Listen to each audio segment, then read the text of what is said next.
The बेसिकल की factors responsible for social mobility. किसी भी बंदे की, किसी भी शख्स की लाइफ के अंदर ऐसी कौन सी चीजें हैं जो कि बेसिकली रिस्पॉन्सिबल हैं इन टर्म ऑफ हिज और हर सोशल मोबिलिटी। तो हियर लिस्ट ऑफ 10 मेन या यू मे से मोस्ट इम्पोर्टेंट फैक्टर्स जो कि आपकी मोबिलिटी की जो अकसाम आपके जहन में होनी चाहिए उनको सामने रखते हुए बेसिकली ये वो चीज़ हैं, 10 पॉइंट हैं जो कि आप मोटिवेशन का या आपकी समझने का बायस बनते हैं, या अपना अपना रोल प्ले करते हैं इसके अंदर। Motivation, achievement and failure, education, training, skills, migration, industrialisation, urbanisation, legislation, Britishisation, modernisation. तो ये 10 बेसिकली की एरियाज हैं जो कि आपके सोशल मोबिलिटी में हेल्प कर। मोटिवेशन क्या चीज़ है जी? आप जब अगर आप इसको थोड़ा सा इस तरीके से समझें कि आप सब लोग बीबीए इसलिए कर रहे हैं कि यू आर मोटिवेटेड, कि सर आप ये आपकी जी आपकी स्लाइड चल नहीं रही सर, बस ये अगर आप शायद आपने चलाई नहीं है या शो नहीं हो रही। मोटिवेशन पे। नहीं सर, ये सामने हमारे पास तो वही आ रहा है जैसे वीक 1 वीक 2 वीक 3 वो बता रहा है। Give me a minute. तो आप पहले बताते भजन, मैं अब इतना मुझे लगा सर जोर लगाई जा रहा हूँ। आप। हम्म। अब आ रहा है? अब आ रहा है सर। बड़ी मेहरबानी। अच्छा जी। So where people are on motivation, and each individual has a desire not only to have a better way of living but also wants to improve upon his social stance. तो मैं बात ये कर रहा था कि एक टाइम था जब हम पेरेंट्स की मोटिवेशन पे चलते थे। आजकल थोड़ा सा टाइम, थोड़ा सा थिंकिंग पैटर्न इस तरह से चेंज है कि everyone is looking for better chances in his और हर लाइफ। तो दे स्टार्ट वर्किंग इंडिपेंडेंटली। आपने बहुत सारी यूनिवर्सिटी में बहुत सारे ऐसे लोग होंगे जिन्होंने अपने जो है सेल्फ स्टार्टेड प्रोग्राम स्टार्ट किया था कि अपने जो सिचुएशन है in term of economy, in term of economics, in term of earning, उनको बेहतर किया जा सके। तो आजकल के दौर में motivation is more common among youth as compare to कि आपके पेरेंट्स, जैसे आपके पेरेंट्स का रोल है आपको अपनी उस मोटिवेशनल स्किल को डेवलप करने में। लेकिन हम जिस सोसाइटी में रहते हैं हमारा सर्वाइवल इस तरह से लिंक है मोटिवेशन के साथ कि आए रोज कुछ ना कुछ नया आपकी सोसाइटी में होता है, लिहाजा आप अपने मामलात को खुद से बेहतर करने की कोशिश करते हैं। आपकी क्लास में कुछ एग्जांपल्स हैं जो लोग जो है सेल्फ स्टार्टअप जिन्होंने लिए and they are earning well, और वो बाकी लोगों को गाइड भी कर सकते हैं। होपफुली आप लोग जानते होंगे, आप आपके लिए वो मोटिवेशन का काम कर सकते हैं। तो I request you people to have a sitting with them और उनके साथ चीज़ों को समझने की कोशिश करें। अचीवमेंट एंड फेलियर, दोनों सूरतों में आपकी मोबिलिटी जो है मुतासर होती है। अगर आप फॉर एग्जाम्पल अचीवमेंट है तो यो बेसिकली आप अपवर्ड मूव करते हैं, तो अगर फेलियर है तो आप डाउनवर्ड मूव करते हैं। आप बीपीए के बाद आपकी जो एजुकेशनल स्टैंडिंग है सोसाइटी के अंदर वो बढ़ेगी। एजुकेशन की वजह से आपको अच्छी जॉब मिल सकती है, एजुकेशन की वजह से आपका जो स्टेटस है सोसाइटी के अंदर वो बेहतर हो सकता है। लेकिन अगर आप बीबीए पास आउट नहीं कर पाते, फॉर एग्जांपल हम इसको फेलियर से रिलेट करते हैं, तो देन आपके पास अच्छी जॉब जो है उसके चांसेस कम हो जाएंगे, आपके पास अच्छे रोजगार के चांसेस कम हो जाएंगे। तो बेसिकली इन दोनों केसेस में आपको चीज़, फॉर एग्जांपल आप सीएसएस अटेम्प्ट करते हैं, आप सीएसएस कर जाते हैं तो आपका स्टेटस डिफरेंट है, आप सीएसएस नहीं कर पाते तो आपका स्टेटस डिफरेंट है। For example achievement affect status only if they are remarkable. आपने कुछ ऐसा कर दिया जिससे आपकी पूरी जिंदगी में तब्दीली आ गई। For example a poor man who has acquired wealth और as unknown right who have won a lottery prize will improve his status. मैंने पहले भी क्लास में शायद बात की थी, आपके साथ या किसी के साथ की थी कि लॉटरी का कंसेप्ट हमारे मुल्क में उतना अच्छा नहीं है, इसको हम प्राइज बाउंड से जोड़ते हैं पाकिस्तानी सिस्टम के अंदर। तो बहुत रेयर केसेस में ये चांसेस होते हैं कि आपकी लॉटरी लग जाए या आपको जो है वो अच्छी कोई जैक लग जाए कि आप एकदम से कोई जो है बहुत अच्छी उसके ऊपर चले जाएं।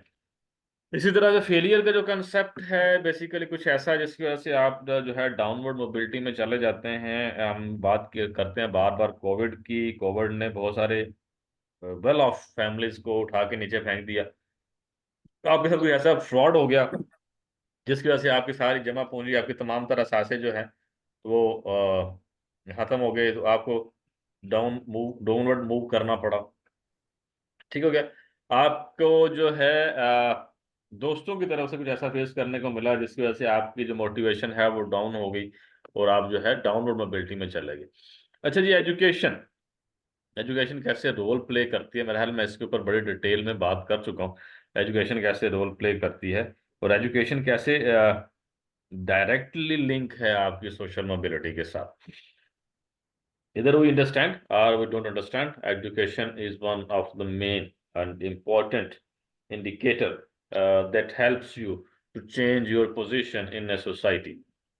आप बीबीए के बाद एमफिल करते हैं, एमफिल के बाद पीएचडी करते हैं, तो इन तीनों का स्टेटस डिफरेंट है, इन तीनों के जॉब रोल्स डिफरेंट होंगे, इन तीनों की सैलरी पैकेजेस डिफरेंट होंगे, इन तीनों की वजह से सोसाइटी के अंदर जो आपकी स्टैंडिंग्स हैं वो यकीनन जो है वो डिफरेंट होंगी। तो एजुकेशन मोटिवेशन से रिलेट करती है, एजुकेशन सक्सेस जो है आपकी, जो हम पीछे पड़े अचीवमेंट के साथ रिलेट करती है। एजुकेशन इटसेल्फ एक बड़ा इंडिकेटर है आपके तमाम तर सोशल मोबिलिटी चैनल्स के अंदर। Education not only helps an individual to acquire knowledge but is also passport for occupational position for higher prestige. दो चीजें इसके साथ लिंक करती हैं, एक हाई इनकम जॉब्स और सेकेंडली आपकी एजुकेशन जो है आपके जो प्रेस्टीज है, जो सोसाइटी के अंदर जो आपका मकाम है, जो सोसाइटी के अंदर जो आपकी इज्जत है, उसके साथ भी लिंक करती है। To become a doctor one has to have education in science subject and education जो है इसके साथ जो अवेयरनेस है उसमें भी जो है आपकी हेल्प करती है। आप किस यूनिवर्सिटी किस कॉलेज से पढ़ते हैं, कौन सा सब्जेक्ट पढ़ते हैं, दिस आल्सो क्रिएट और enhance your motivational level in term of your future planning, कि आप उसको किसके साथ कितने अच्छे तरीके से रिलेट करने की कोशिश करते हैं। स्किल्स की बात करें तो अगर हम आपके सब्जेक्ट की बात करें तो आपके डोमेन में मेन 3 स्किल्स हैं। फॉर एग्जांपल एचआर है, मार्केटिंग है, अकाउंट है, सेल्स है। तो आप उनमें से कौन सी स्किल को अडॉप्ट करना चाहेंगे? मुझे आपको किसी दोस्त ने पूछा सर आप मुझे बताएं कि मैं सेल्स में जाऊं या मैं अकाउंट्स में जाऊं, तो it it depends on your preference level कि आप उसको किस तरीके से रिलेट करते हैं। मैंने उनको मशवरा दिया, मैंने कि आप अकाउंट्स में ना जाएं, आप सेल्स में जाएं। Sales is something more enjoyable job as compare to accounts. Accounts में आपकी जो है रिस्पॉन्सिबिलिटी बहुत ज़्यादा होती है और बहुत सारी चीज़ें आप नहीं कर पाते। सेल्स में आपके पास अपॉर्चुनिटीज डिफरेंट होती हैं। या मैंने उनसे कहा आप अगर आप जाना चाहते हैं तो आप एचआर में जाएं, जो कि आपकी आपकी तबीयत के हिसाब से आपको वो सूट करता है।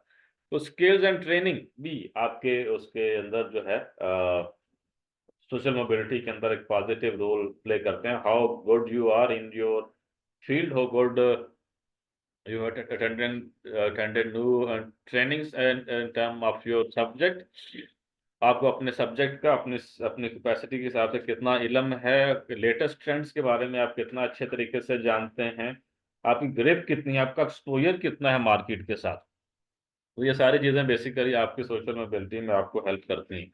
Society not only assign higher social status but also give higher economic rewards and other privileges to those person who have these strengths। तो सिर्फ आपकी प्रेस्टीज में इजाफा नहीं होता, आपकी प्रिविलेजेस में भी इजाफा होता है अगर आपने बहुत सारी ट्रेनिंग जो है वो कर रखी है। जैसे जैसे आप ट्रेनिंग्स करते जाते हैं आपका एक्सपोजर बढ़ता जाता है, आपका इंटरेक्शन बढ़ता जाता है, आपकी नेटवर्किंग जो है वो स्ट्रांग होती है। इसी तरह से आपका जो प्रेस्टीज है in term of education and privilege in term of money, this both basically helps you to increase the strata among social stratification। आप अपनी सोसाइटी के अंदर जो है अपना मकाम जो है ज्यादा बेहतर से बेहतर कर सकते हैं। ये सोसाइटी मेक्स प्रवीण to impart skills and training of younger generation. आपकी यूनिवर्सिटी के अंदर भी बहुत सारे ट्रेनिंग प्रोग्राम्स होते हैं, कुछ वो हैं जो आपकी यूनिवर्सिटी आपका डिपार्टमेंट ऑफर करता है, कुछ वो हैं जो आपका डिपार्टमेंट ऑफर नहीं करता लेकिन आपकी यूनिवर्सिटी ओवरऑल तमाम स्टूडेंट्स के लिए ऑफर करती है। द थिंग इज आप में इसमें से कितने अच्छे तरीके से उन ट्रेनिंग्स से कुछ लर्न करने की जो है वो कोशिश करते हैं। ठीक हो गया।